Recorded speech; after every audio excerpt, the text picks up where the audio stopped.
Thanks, Nicole. So we're moving on next to a series of speakers who will be talking about opportunities for continued resilience work with RAFT partners. And so we'll begin with Kit Friedman, who is a Planner 2 in Environment and Resilience, Transportation, and GIS with Creator Planning District Commission. So Kit, I'll let you go ahead and begin your presentation. All right. Hi, everybody. Can y'all hear me? Awesome. You can move ahead to the next slide. So as an interdisciplinary planner, I am responsible for environment, resilience, transportation, and GIS here at Crater PDC. And while that might sound like a lot, it actually really benefits us and the region and the way that planning paradigms are going. So I wanted to talk to y'all today about some of the work that we're doing here at the PDC and the MPO so that everybody can be aware of the super cool stuff that we have in the pipeline. Next slide, please. So to start, I wanted to give you folks a little bit of background about what Crater PDC actually is and what the Tri-Cities area actually is, because not everybody is familiar. PDCs are basically state subdivisions designated in the 1970s. There are about 21 of them throughout the state. So Crater PDC is comprised of 11 localities, as you can see on the right-hand side. It is an area actually larger than the state of Delaware. And we are a small but mighty team of 6 people herding the cats of all of our localities into one room every couple of months to talk about all of the issues that we are facing and how we can collaborate with one another rather than work against each other in order to make our region a great place to live and a great place to work and a great place to visit. We also have the urban area, which is comprised of Petersburg, Colonial Heights, Hopewell, parts of Chesterfield, Dinwiddie, and Prince George. And in there, we have the Tri-Cities Area MPO, which is our urban transportation program. Outside of those areas, with the exception of Chesterfield and Charles City, is our rural transportation program. So that's run by the PDC, whereas that urban area is covered by the MPO. Mostly semantics because of money and VDOT and bureaucracy. Next slide. So we are working on the MPO side on a regional multimodal mobility plan. So what is multimodal mobility? Why is it important? Well, multimodal mobility is really just how do we get around without driving? We get around by walking, we take a bus, we take a train, we take a scooter, we take a bike. Why is it important? Because not everybody has a car. Not everybody wants to get in the car and have a near-death experience every day, like me. Every day on my drive to work, I have a near-death experience coming down 95. I'm sure everybody can relate to that. In Petersburg, especially, there are very high rates of people who simply do not have a car. Roughly 20% of Petersburg residents do not have access to a personal vehicle, with some areas exceeding 50%, which is incredibly high. That's compared to about 8% across the state of Virginia. American communities in general are developed around car-centric convenience. That's why we have wide roads, few crosswalks, few sidewalks, and driveways everywhere. And with that design is often at the expense of accessibility via public transit, walking and biking. And this area in particular has faced generations upon generations of disinvestment in our multimodal systems, for a lot of reasons that I don't have time to get into today. Next slide. So we're working on a regional multimodal mobility plan. We just recently started this about a month ago with a consultant from Michael Baker International. So we estimate that that will hopefully be completed by spring of 2025. So on the left-hand side, you can see the methodologies put together by the Department of Rail and Public Transit that talks about, what approach are we actually taking to do this plan. So we're examining the existing corridors, mapping multimodal districts and centers. So the districts are the larger areas, centers are the smaller areas, and the corridors are how you get from districts to centers and so on and so forth. So we're doing on the street public engagement later this month. So we're going to be hitting some strategic locations like VSU, downtown Hopewell, downtown Petersburg, around the schools, around Food Lions, just talking to the people who are out there, asking people, hey, why did you cross the street at this place instead of a block and a half away at the crosswalk? Or why do you choose to stand here and wait for the bus rather than over here at the bus stop?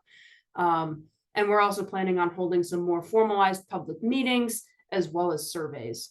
From there, we'll do a needs assessment.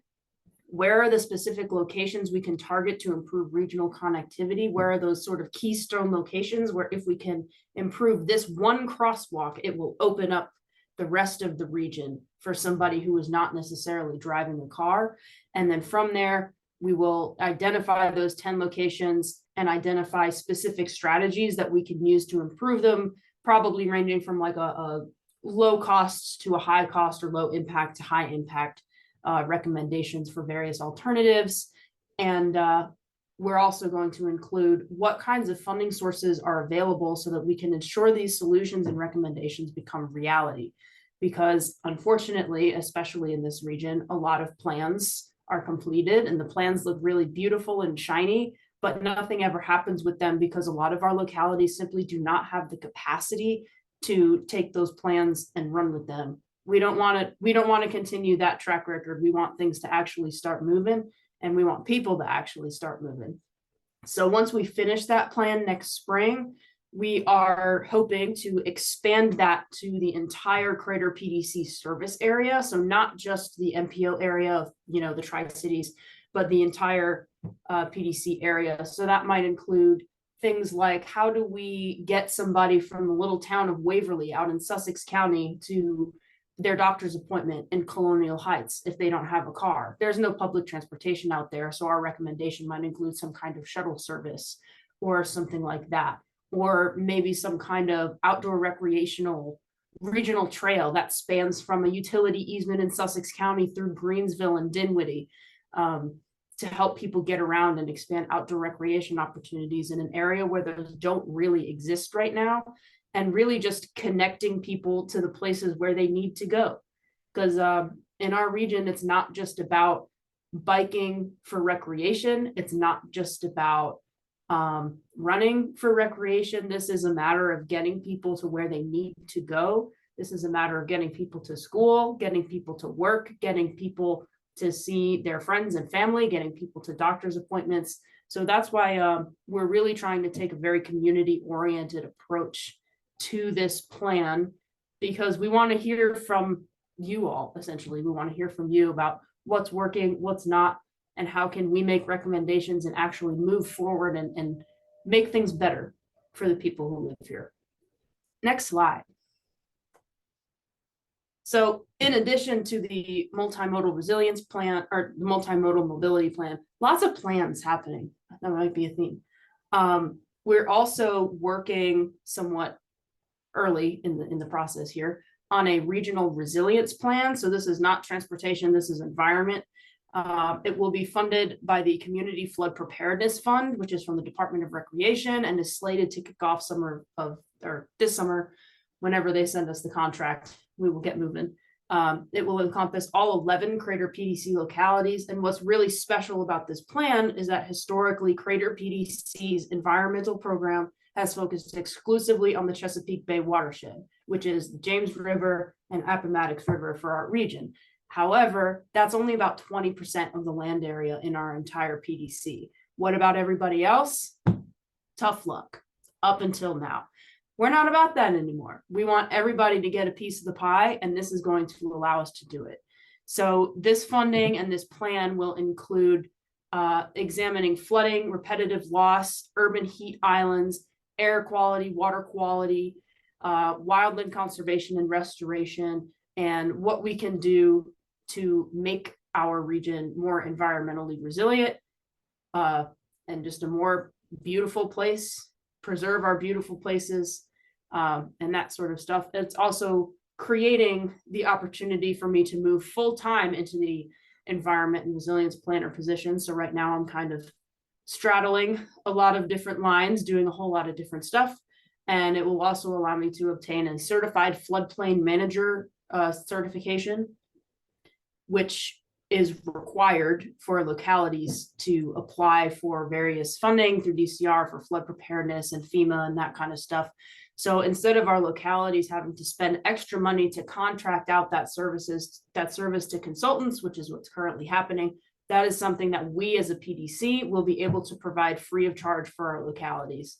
which is really exciting as far as environmental stuff goes, because it means that our localities will be able to move forward with their own environmental funding, and they don't need to go through somebody else or pay extra money in order to have their plans or their applications signed off on by someone else. Next slide. We also have some other ongoing environmental efforts. We're working with the Albemarle Pimlico National Estuary Partnership, say that 5 times fast, to revive the Albemarle Chowan Watershed Roundtable, which was active in this region up until about 2019, 2020. Documentation is kind of fuzzy, but North Carolina DEQ has this funding, and they have an MOU with the state of Virginia, but nobody is taking the funding. Nobody's doing anything with it. So we raised our hand and we said, let's take it, let's do it.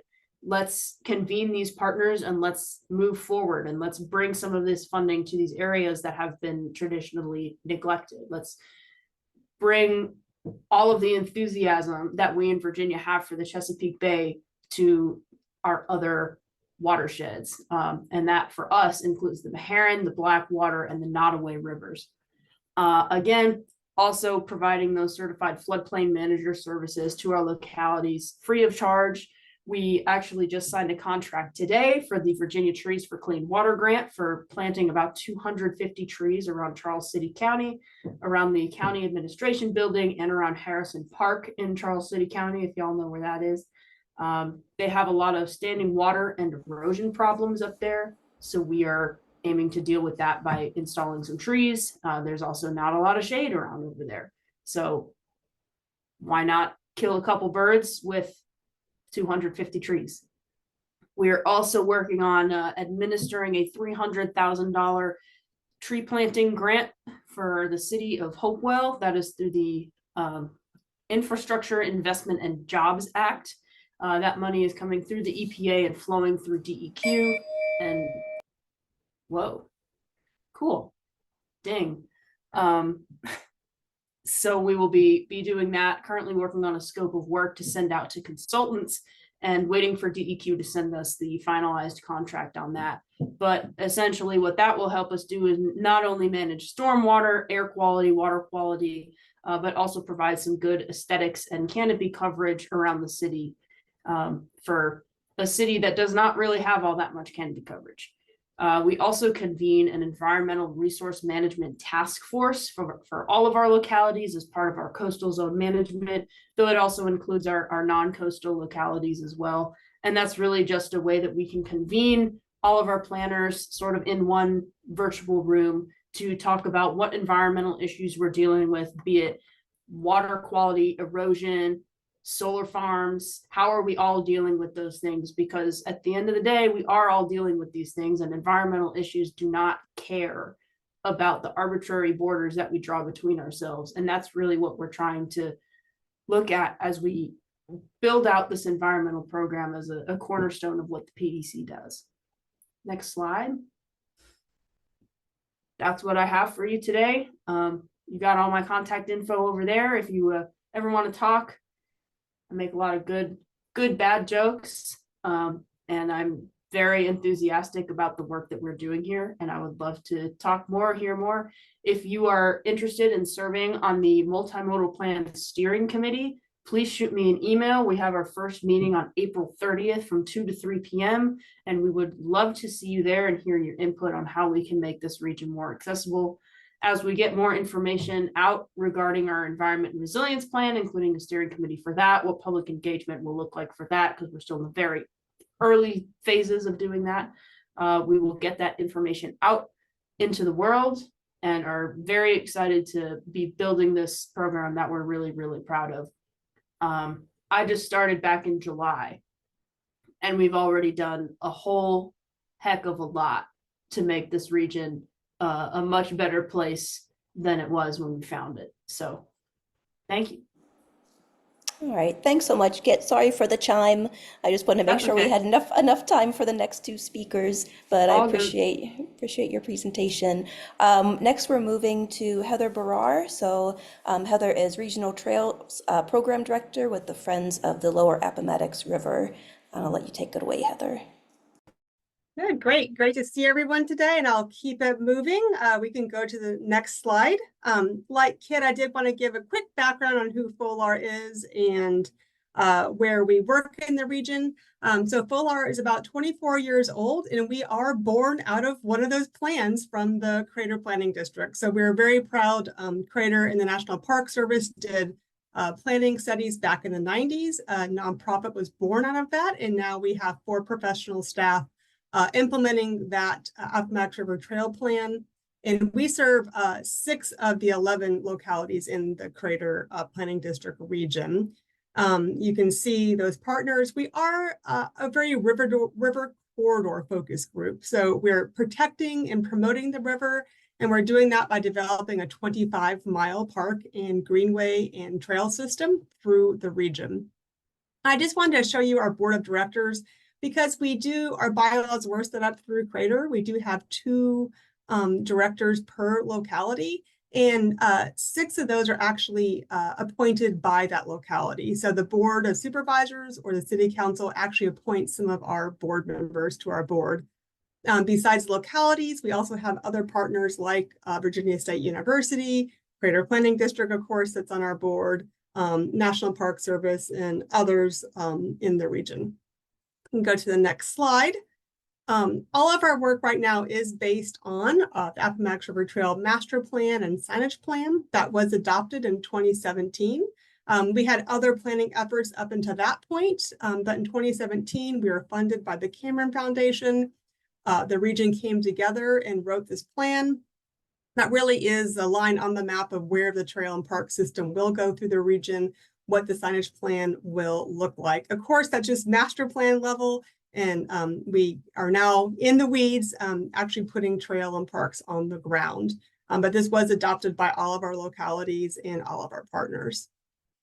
We go to the next slide. I just kind of quickly am stepping through the different levels of efforts that we do. So we took that master plan. Now we're in more detailed planning for certain parks. We do conceptual plans, and then we, of course, go through the construction plan process. Sometimes FOLAR is leading that effort and leading the construction on public property, and sometimes localities are leading the effort. Again, as Kit mentioned, kind of just depends on the capacity of that locality and who is getting the funding, private or public funding. The next slide talks about our land conservation efforts. Since we have our volunteers really set the stage for land conservation and did some amazing land conservation work as all volunteers. But as we've added professional staff, we have secured more of that riverfront corridor.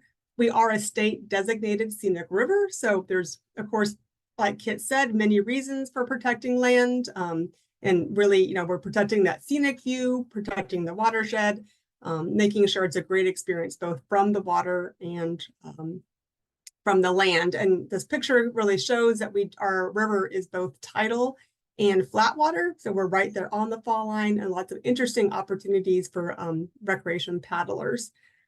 The next slide is really talking about trail construction, again, supporting the 25-mile Appomattox River Trail. These slides are from what we call State of the Trail. So if you guys are interested in our annual update, we collect all this data on behalf of the region. Every year we get together and just look at what we accomplished last year, what's coming next year, and making sure we're coordinated as a region going forward on these efforts. And the next slide is really what I wanted to talk about. We talk about moving forward and continued resilience work. This is what I thought would fit best for today's discussion.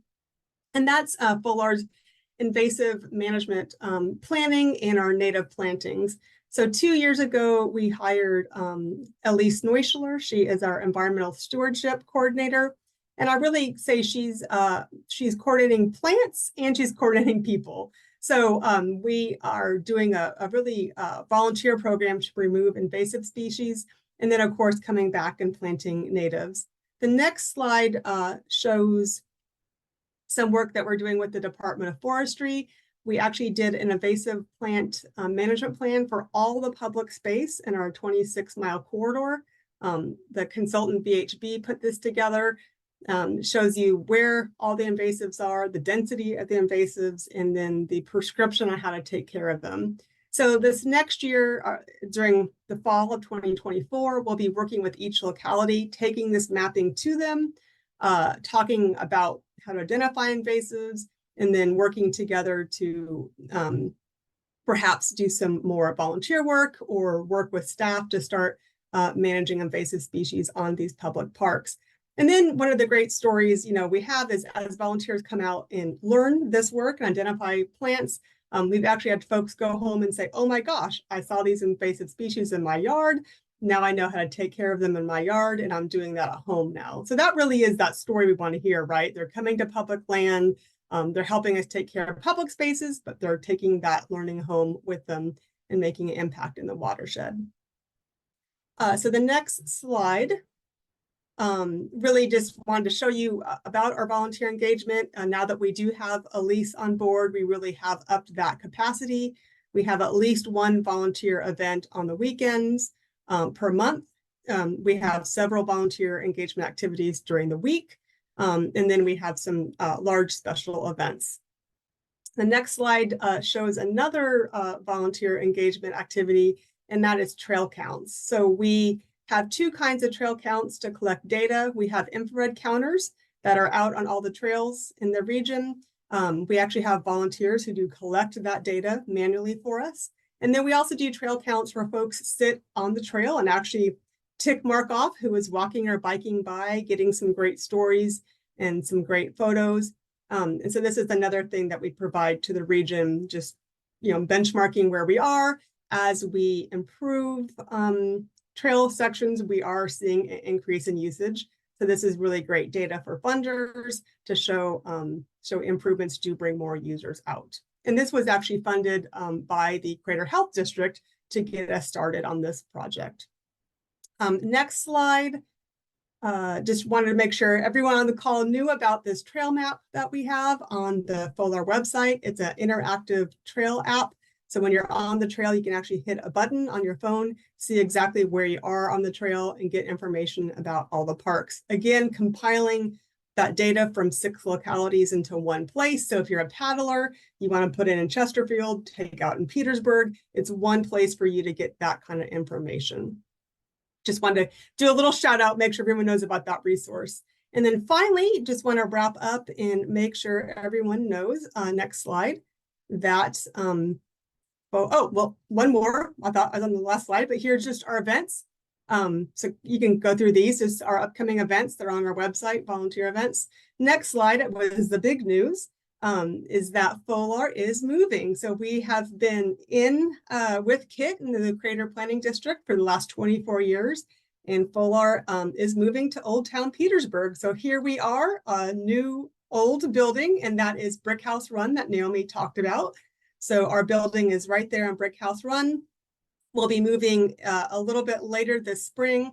And we really feel like this is going to bring a lot of opportunities for community input and community engagement, new space for events, a new place to grow native plants, a new place to have educational events. So we're really excited.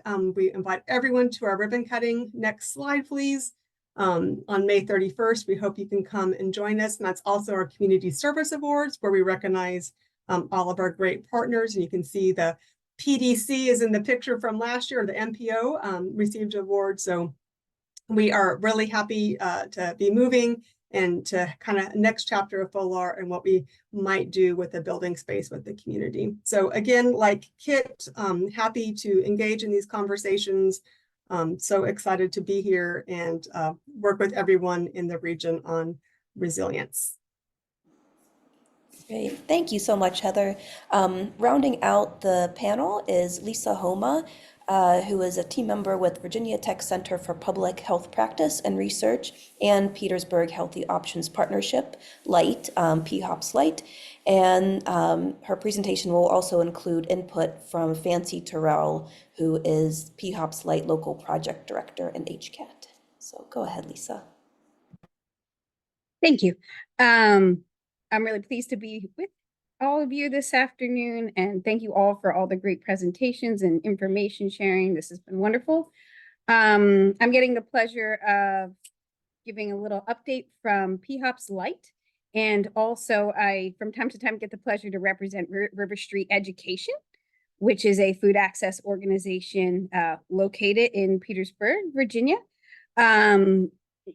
River Street Education hosts the year-round Saturday market down on at 30 River Street in Petersburg. And they also now host the market at the Petersburg Public Library, which is open from Monday to Thursday, 12 p.m. to 6 p.m. And on Saturdays, I think from 10 to 1 as of the 2024. They also, all the food that is provided at the market at Petersburg Public Library, or we call it market at PPL, is aggregated through a local produce and local food aggregation network that sources from over 50 growers and producers located only in Virginia. And PHOPs and River Street for over 5 years now have been working on developing the local food system and nutrition security. And we can go to the next slide.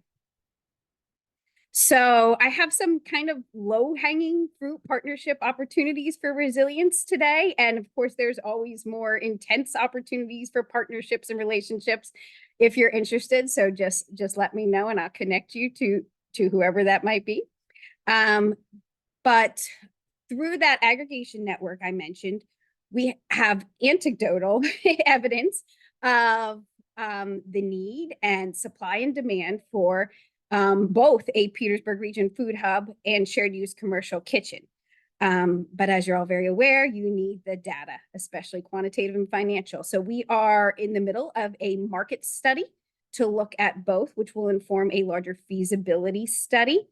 And as most of you can probably figure out, these will keep, if these entities come to fruition, they would keep local food, support the local food